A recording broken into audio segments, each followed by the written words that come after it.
Oh, this man's popping off. This man's schmovin', holy shit! The wind blows, the grass shivers, and the shadow known only as KBash materializes once again. Valkyrie Profile 2 draws near. I took a look back at Valkyrie Profile the First recently, and you know, that game's really cool, and I was excited to play the sequel, released by the same team, not the same lead dev, nearly 7 years later for the PS2. That's a hell of a jump, a whole console generation, and basically the amount of time it takes Link to drop a whole tier delineation. Wait, what were we talking about? And Valkyrie Profile 2 has a lot going on. It's something jerkingly beautiful. It's got a real-time combat system, and it fills in notable lore holes by acting as a prequel to the first. It's needlessly complex. It was dogged by reviewers for high difficulty and obfuscated system stuff. Okay, I am absolutely dripping with anticipation. I'm gonna do it! I'm finally gonna play Valkyrie Profile 2! What the hell did I just play? Valkyrie Profile 2 starts in a small port city with the protagonist Alicia having an apparent schizophrenia episode in public. In reality, the soul of Silmeria Valkyrie is currently inhabiting Alicia's body because there are 3 Valkyrie personalities and only one can be active at any given time in the designated Valkyrie body. And it ain't Silmeria. And yes, this is all really high concept if you didn't play the first game, but whatever, it's 2 girls, 1 body. Most intuitively yes thing I've ever heard. Though the game makes use of 3D rendering, moving away from sprites and getting with the times, you're still only allowed to move through cities 2D side-scroller style. I think it's cute, nice little stylistic callback without having to break the bank, and trust me, the game's content is elsewhere. The cities are glorious, sun-dappled pit stops, and not a whole lot more. Listen here, you little shit. The story picks up when you recruit a very strange man to help ferry you to Alicia's home, Dept. I love this scene. Silmeria says, "Talk to him." Alicia says, "Who?" And we get, "Who else could I be talking about? That guy right there." Literally though, it's a bar full of like farmers, bakers, and green-haired Legolas. Who the fuck was you thinking, Alicia? Was it Farmer Benjamin you were confused about? What a cousin Jeb though? You'll move along, recruit some characters. Silmeria takes control of Alicia every now and then to summon Einherjar and grease the plot. The early party is pretty tense and untrusting. It's some really fertile ground for a found family type game, but a few things are, frankly, weird. If you played the original or watched anything on it, you'll know it's a real hourglass kinda experience. You're on the clock from the outset, and I really enjoyed that more focused ride because while it seems daunting, the actual time economy is forgiving if you're concentrated on finishing the game, handing out plenty of periods for grinding and never really asking too much of the player. It truly is that high-class meal that shits out good, you feel? The sequel, conversely, well, VP2 sits in your stomach undigested for a long time. There's no time constraint. You're free to handle things at your own pace. Unfortunately, it's a much longer game as well. While the story is linear, progression isn't, requiring the player to grind out levels, grind out ability points, leave the main path for side quests and optional areas to stay competitive with the main path. It's actually fairly frustrating. Like, not on its own, but coming off the first. That game felt like a true forgotten gem. VP2 feels like fishing up some kind of bootleg Moby Dick. Extremely strenuous and nobody cares. Still, the game's got plenty on offer, so let's do some appraisal. I'm handing out my very first KBash gold seal of approval for aesthetics. This shit whips. This is incredible. I kneel for well-executed low fantasy, austere, mildly ethereal landscapes. Cities and towns. Look at that snowfield. Look at that regular field. I can literally feel the wind. Look at this place! I'm sorry, town's called Coriander, and it's literally where I want to retire? You know when you feel a deep sense of longing and it's like a low-grade stomachache?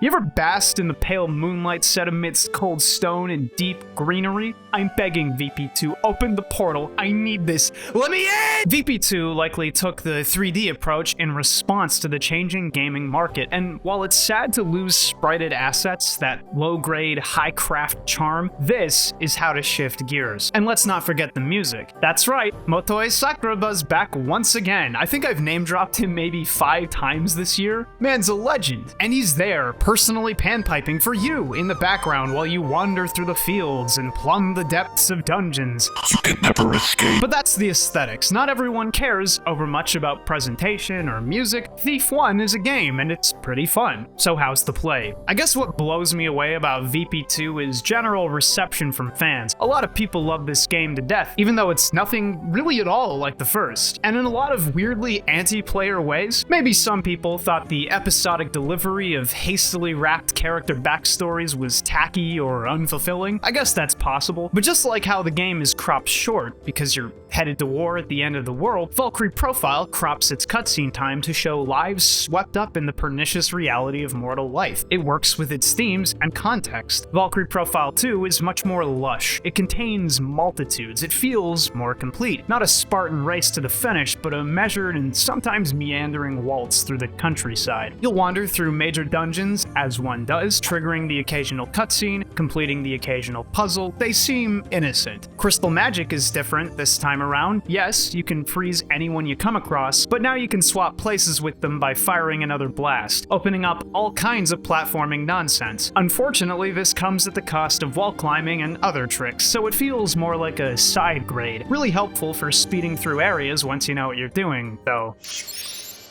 Yeah, teleport schmaster. The low-key evil threading the walls comes in orb format. Basically, you'll pick up stones throughout the dungeons, some of them loose and some of them set in pedestals, and you'll more or less install stones in these veins, these daises, to grant passive buffs or debuffs to both you and your enemies in combat. It's a lot to explain, but the gist is you end up running around a little longer than necessary in any given dungeon to craft a good set of conditions to fight bosses under. You might be thinking, evil? Strong choice of word, bud, but I'm telling you, with VP2, the key commodity is time. Everything is time. A lot of stone transferal requires points, which are doled out in sparse quantities after combat, so sometimes you just get caught grinding. Shoot, even being made to backtrack frequently gets annoying. The game's about 50 hours, and half of that is busy work. And here you are. Okay, the original game let you recruit warriors by watching them die sad, cruel deaths in a careless world. Okay,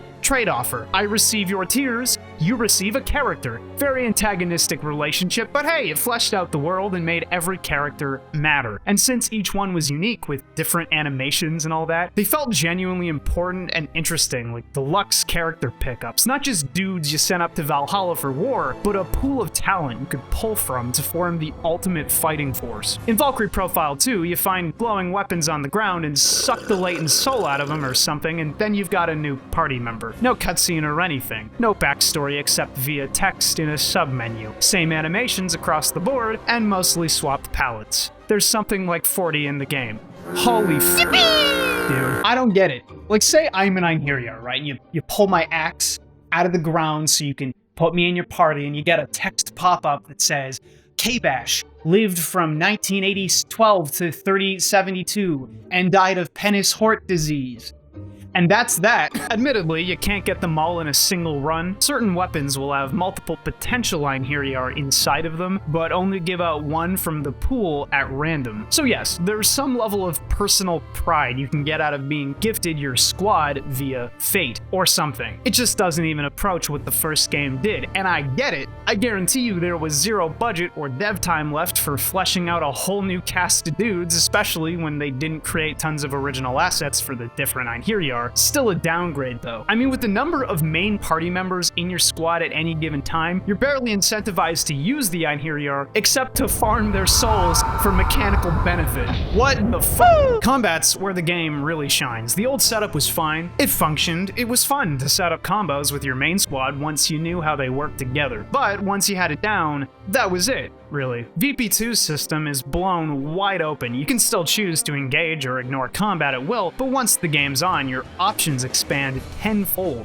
I called it real-time, but that's somewhat misleading. Basically, your party and your opponents spawn into 3D space. You can move at will, but if you do, your opponents will move as well. You can dash around, and that ends up being super important because the goal is to move in range and pummel enemies to death while minimizing incoming damage. It's how you break the effective movement economy economy of the game. It's hard to actively avoid enemy attacks without dashing around because enemies are always moving forward, and they have these huge threatened spaces they show with MMO-like indicators. Stand in one and get whacked. Those are some hefty ranges, bro! I see you're training for Sam Show. Nice! So the goal becomes zipping through red spaces and behind enemies to initiate attacks. After you've started the beatdown, it's really not much different than before, only attacks are more likely to connect on average than the first game. Not always, but they cleaned up most of the hitbox jank. You've got most of the same options. Mages can cast spells from a menu, you can make use of items. If you want to get tactical, you can split the party. Try not to leave your ass exposed, i.e. the one party member who can't get with the program and always trails just far enough behind to get smacked,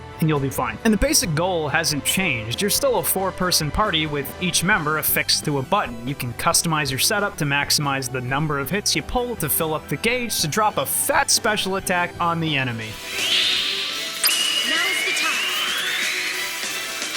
Finishing strike!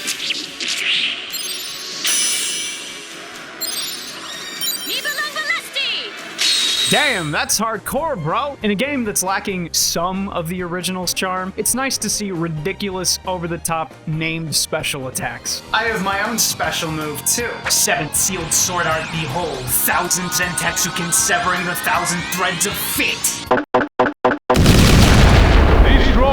So the game's fun and frantic. The only real issue is how much combat you actually do. I frequently, more than frequently, I constantly went out to grind between story dungeons because I genuinely felt like I had no choice. Even if bosses aren't out of your level range, equipment and abilities really carry the difficulty, and a lot of good equipment is crafted specifically by grinding up a bunch of base materials from enemies to hand over to a merchant in a needlessly strange menu system, but ignore that, so you're rewarded for screwing around and faffing about, killing everything, laying waste to the monsters. I'm sure someone below is writing up a complaint on how you can abuse mechanics to scrape by with minimal grinding, and I gotta tell you, the good news is there's more than one avenue for grinding up power, either via sealstone setups, or good equipment, or abilities, or actually bothering to become a tactical master, but it's not the kind of game I'd sell to most people. You know, you can pick up Persona or Xenoblade, and for the most part, they work out of the box. The game's fishing for that type of fan, though, someone who'll play for long hours and get invested. And we know that because they gate Einherjar acquisition with chance, completionists absolutely shaking, because the game allows you to start New Game Plus and keep your recruits, and allows you to power up to obscene levels and stomp all over the game if you think it's fun. Anyone else, your mileage may vary. Play co-op with your crush, I can think of worse date nights. On that note, one of the things I actually didn't super love about the original was losing Einherjar. You always had to send up at least one, and sometimes two, if you wanted the normal ending. It's not truly painful. You've always got extras, and it adds extra tension or drama chapter by chapter. Here, you can set Einherjar free for items and experience orbs, and that's about it. No character updates on the war in Valhalla, nothing but the items to remember them by. It's a system whose shell is intact, but stripped of paint entirely. I really have to stress that VP1 is weird and interesting. 2, whether due to dev constraints or even narrative changes, isn't able to embody the totality of what its predecessor was. I caught a few apoplectic takes on Valkyrie Elysium comparing it to 2, but even 2 doesn't really burn like the original. The last major gameplay change is skills. In the past, you'd enter a submenu and plug points into skills for your dudes. Simple once you got the gist. In 2, I'm saying a lot of into today. In number 2, you wear equipment and try to match up the associated runes by color and shape that each piece of equipment brings to the grid to unlock passive skills that must be trained via combat to actually unlock, like FFTA or something. And you've got a limited set of skill points, so it's hard to get properly set up until the late game. A lot of reviewers at the time found this stuff needlessly arcane because it is. Like, on one hand, sure, I'm digging around in the character's skill mines and finding trash or treasure, but it's fine. I'm planning to spend 70 hours here. On the other, you have no real way of knowing how to get good skills, and most aren't incredibly clear about their purpose or value. Skill acquisition is annoying and time-intensive instead of instant and deliberate. I guess you could spin it as exploratory and engaging, like excavation or something. Nuance! I should mention bosses before moving on. The real tests of skill are always going to be the boss enemies, yeah? And like you'd expect, a lot of them are tightly designed, require specific in-combat actions to defeat, or gate players via specific means. One boss makes you run around the arena, breaking statues to open them up to damage. One boss does enormous attacks and asks the player to hug ass the whole fight, or risk getting whomped. One fight will just straight up kill your party 100-0 unless you did your seal stone setup right, or equipped fire resistance gear. A lot of the fights are annoying like that, but you have to give them props, I guess. Anything less, and it'd be a game of rolling in with your favored setup and unloading with no thought or effort or planning. FFTA again. I just wish games like this, that make use of annoying gimmicks to gate progression, at least cued players in beforehand, like had some means of gathering information prior. Just like in D&D, VP2, walk in unprepared, expect to die, but in D&D, at least, you can usually scout or fact-find a little. So in case it wasn't obvious, VP2 gave me some crazy sequel shock after a few hours. It's truly weird to play something as tight and considered as Valkyrie Profile, then watch its sequel balloon out after pounding 300 cheesecakes. What is this game? Believe it or not, in a way, I think it's a smart direction to go, even if the actual product diverges radically from the origin point. Even if I'm not having fun. Smart because all of these things pad the play out. I've talked about this before, but it effectively creates an invested core fanbase. The amount of game here is monumental, especially factoring in endgame stuff and ideal build potential. Valkyrie Profile was always a weaselly number nerd game. It's begging to be broken, and VP2 lets you go feral with it.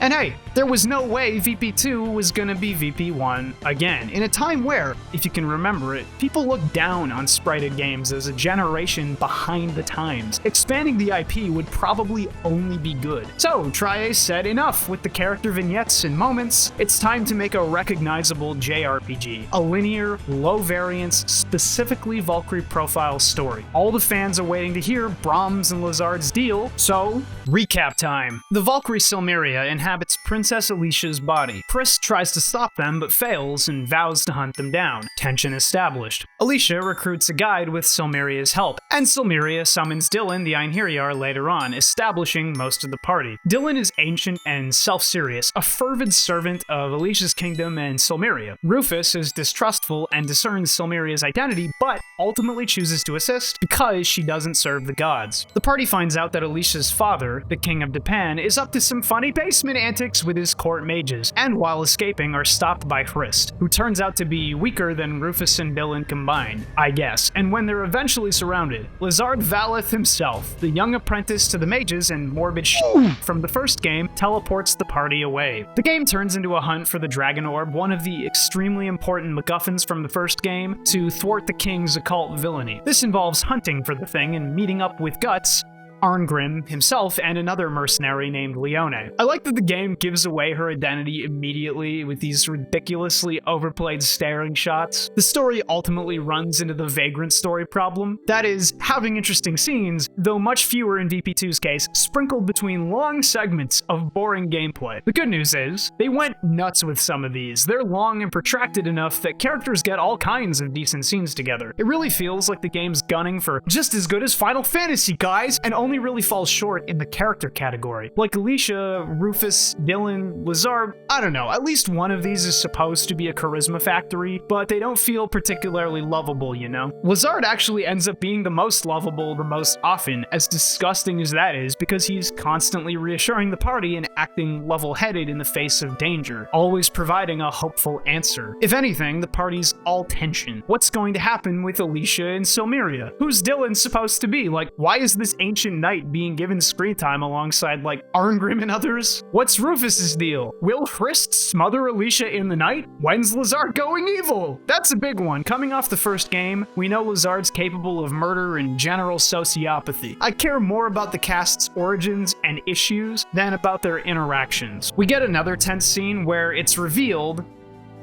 that Rufus is a half-elf, and therefore a vessel for Odin, so Odin could technically take his body anytime if he wanted. Adds a little anti-deity spice to the proceedings, a little Doom. We like the Doom. A lot of interpersonal bits between Leone and Alicia dot the middle section, some of them being pretty warm. Decent stuff, accepting the fact that the game frequently shows Lizard watching Leone, and even spoiling early that she's for sure a Valkyrie, being able to communicate with the dead, so thanks for leaving me absolutely nothing to speculate about. Leone Yone betrays the party once they find the orb, mortally wounds Arngrim, and takes him as an Einherjar by force. Guys, y'all really said, yo, fuck guts. You get Dylan. Do I look like I'm trying to team up to fight the gods with a man named Dylan? From here, the game ramps up the stakes. Odin's going to war with the Pen for being anti-god and pro-undead, I guess. The party rolls up looking for trouble. Damn! Nice catch! Unfortunately, Alicia watches her dad get the sloppy choppy via the guillotine, and while I'm a guillotine enthusiast myself, this act, in fact, serves to reinforce the status quo between humans and gods, so it does not qualify as praxis. This all culminates in a big scene where the Valkyries clash. The undead mage trio skirt around the battle, setting something up, and Lizard casually observes, so you know something's gonna happen. So during the catfight, the mages try to use a special spell to separate the souls of the Valkyries from their vessels, which is bad. Then Dylan reveals that he isn't Dylan, but actually the Lord of the Undead, Brahms, and says it's his turn to save Alicia. Then Freya, the goddess Freya, warps into position to assassinate Brahms because he's a high-value Odin enemy, at which point Lizard casts his own spell and mucks literally everything up. Brahms is captured by Freya, Odin wants to let Midgard perish, Alicia and Rufus are left alone, morale hits rock bottom. What was any of that, and what do we do now? Basically, Rufus and Alicia become best BBs and quash friends and screw around the forest. Backtracking more than necessary, I might add, and doing a lot of PDA stuff, but thankfully they're alone for most of it. Alicia takes ghoul powder and doesn't end up like VP1 Yolanda. Figure that out. Climbing Yggdrasil, they confront Odin. Get whomped. Lizard shows up. Oops, he stole Silmeria's soul, so he's Mega Lizard actually. Then he whomps Odin and Freya, transfers Odin's soul into Rufus by force, displacing Rufus's soul, takes the Divine Spear Gungnir for himself. Freya escapes. Lizard's the new villain. Alicia... I'm overheating here, bro. Alicia manages to materialize Rufus the same as an Einherjar using his ring as a focus. The face when your boyfriend's a ring. Stop touching yourselves. I know at least 2 of you are into that. I do like that the party ends up fighting Freya because she's a bigot, just won't negotiate with humans or something, so Chris steps up and isn't pure lawful evil for a second. Like, actually thinks for herself for once. Good. Then Lennith, creator goddess from the first game, appears before the party, having traveled beyond time and space to right the wrongs of the past. She reveals that Lizard didn't even come from this time, but her own time via a time machine. So this got really crazy, huh? I have to give this some props. Like, it goes off the rails pretty hard, shoots past the scope you'd expect, but it's got all these really beautifully rendered cutscenes and starts roping in familiar elements for fans. It's really trying to be a foundational, celebratory work for the series. I mean, you're loaded up with Arngrim, Brahms, Christ, Lennith, eventually Silmeria again. You squat up, Alicia sacrifices herself to birth a super Valkyrie born of their combined souls, and Giga Creep Lizard gets stuffed by the 30-foot slants. Was the story any good? It's hard to say, but let's go piece by piece. The characters are okay. I can see liking them even more when you're younger. Alicia's cute, Rufus is kind of funny. Lizard's not awful for most of the game, they're fine. Some of the scenes are sweet, especially playing up Alicia's burden as a mortal forced to carry the weight of a godly being. Alicia's outcast status helps her bond with Rufus in a meaningful way, and even makes Lizard's presence sensical. The game's context is interesting. Lizard may be a villain, but he can play the hero temporarily in a party actively working against the gods for sympathetic reasons. Otherwise, the thing gets a little heavy with nouns and premises. Like every inexplicable event has an explanation, it feels like, but that explanation was conjured on the spot. It's pretty common with metaphysical phenomena in fiction, so we simply nod and say, okay. Arguably, it could have hit a little harder with the versus God thing going on if the party weren't already half superhuman and eventually all the Valkyries and the Lord of the Undead as well. I don't feel the outcast thing works as well when you're all the collected other superpowers, you know? So it works best as a togetherness story, fighting for each other at the end of the world. There had to be loads of people saying VP2 is good, but it isn't a good Valkyrie Profile game on release. And while I feel it, I really do. I'm I'm not gonna dog the thing for being different. I got my Valkyrie Profile, and I can play it whenever. While some stuff is disappointing, it feels like a series of necessary development sacrifices, the result of pushing for a different, highly produced vision. 2 is deeply ambitious, very cool, heartbreakingly beautiful, and appropriately quaint, and sweet in its storytelling. It's not about the failures of mankind in the face of stagnation and extinction, but rather about fighting for yourself and others for a future you can believe in, casting off the shackles of oppressors. It's an old song, but if it keeps getting sung, it must be worth the time.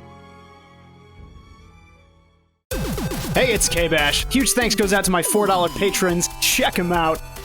Beautiful. And double special thanks goes to my extra generous patrons who are Adam Welch, Acropolion, Alex, Alpha 42, Arch, Azura, Axin8, Azuis, Bear Skeleton, Basement Dweller, Bearkeeper, BZ Soul, Ben M, Bing Bing Doodoo Oingo Boingo Time, Blake Against the Machine, Boha, Boom Dead, Brios, Brianna Woo, British Gooch, Cal, Can I Cuss on Captain Here? Blasted, Captain Wade, C-Dub, Caesar T, Chiefy Boy, Cordant, Chris Bromo, Cody Golden, Couchmo, Corgi the Lad, Crater, Chrono 19D, CW Kyle Glassworks, LaPree, Cynical, Daddy Dago, Dondium, Danny Lavelle, Denny Pangos, Dakota Storm Decky Jones, Steak, Swaggy David Bat, Castillo, Dara, Dakota, Dead, Dennis Amaya, Diablo, Dingus Bat, Doug Prince, Dr. Cullen PhD, DSChabano.com, D. Terry M, Dylan Coffee, 8-Bit Elias, Elpio, Elsa, Emperor Pickle, Aesthetico, Everstone Isle, Exa, Gnar, Fupa Saiyan, Frankenstitch, Frisky Nippler, Glyphseeker, Goose 6112, Gray the Darkest Black, Garcory, Gucci Plant, Asi Ibrahim Tanyurga, Hatsune Miku's Crack House, Archive, Beeman, Game and Station, X-Mex, Horn Tiger, Huey. I'm supporting KBash just because I wanted to make this part of the video longer. Ingenious Clown, I punched a sandwich, Irrational, irradiated cherries, Dice Kyle, It's not bad. It's time to sue, It's not good. Ivy Ruth Langley, Jacob, James, Jason Lasky, Jaden, Jadaeus, JK Hedgehog, John Bo the Joker, Joke Frog, Jordan Joyner, Julian My Julian, Keegan Too Cool, Kata Snack, King Kuma, Clock Crating, Crazy Dark Chocolate, Kumi, Heist, Kyle, KZ Excellent, Lady Dentalian, Latrix, Laundry Mom, Lego Sid, Little Big Trouble, Loathsome Dung Eater, Why? Low Fat Mogul, Lucas Boyd, Lucky Blood McSmucky, Mac James, Magical Madman, Mara Ganger, Hercules, Mugio, Maximilian Wolfgang Mike Niver, DeViar, Milky Moo Official, Monochrome Only, Modi, Mr. Dodongo, Mr. Whiskey 282, Nyranu, Nito Torpedo, Nico Puzzle Norian, Rat, Daridius, Not Nobel, Old Burgle, Old Man Cranberry, Omni Nerd Zero, Omni LK, The Plant, Pandemic Cowboy, Pinata, PK Gaming, Pontus Redden, Popular Hitman, Potato Gaming HD, Prismatic Dan, Fractal and Pals, Quasar McDougal, Quillworth, Quinn, Reasonable Willow, Reggie Rodriguez, Renteca Bond, Ricochet Framed Frame, Relay, Roy Londo, Ryan Maury Brooks, Siren Smells Good, Salty Smasher, Scribe Slendy, Sakai no Award, Shot, Shinigami, Silver Bear 909, God, Sleepy Wabbit, Sock'em Bopper, Suckdolager, Space Lizard, Spooky Grimalkin, Squidged, Squishword, Storm Strider, Streetums, Sublime Cataclysm, Super Sandwich Guy, Harvold's Quest, George Chubbington, The Big Bubby, the Clown Prince of Cringe, The Good Lord has blessed me, hallelujah! the Green Loki, The Peacemaker Pyro, the Salt Knight, the Dick Mystic, Thrips Heart, Tiggles McGuffin, Timid the Writer, Turtle Play, Travis Edwards, Twiddle Chungus, Ty Guy 9001, Vid, Valenris, Venom, Vice Pup, Viewers Like You, Vic, Waposa, Weeb Trash, Waylon, Where am I? Widgie, Winter Solstice, Win TV, Zanny Tanner, Yashichi, Yate Kundo, Zachary Livesey, Zachary Z, Zanasso, Zane the Impure, Zane the Pure, Zed Slayer Gamer, Zero Salazar, Sylvan Ray, Z-Nova, Cyberbunk. If you'd like to help support the show, unlock new long-form projects, and help me keep improving, check out my Patreon. We got lots more videos in store. Stay tuned for more. KBash out.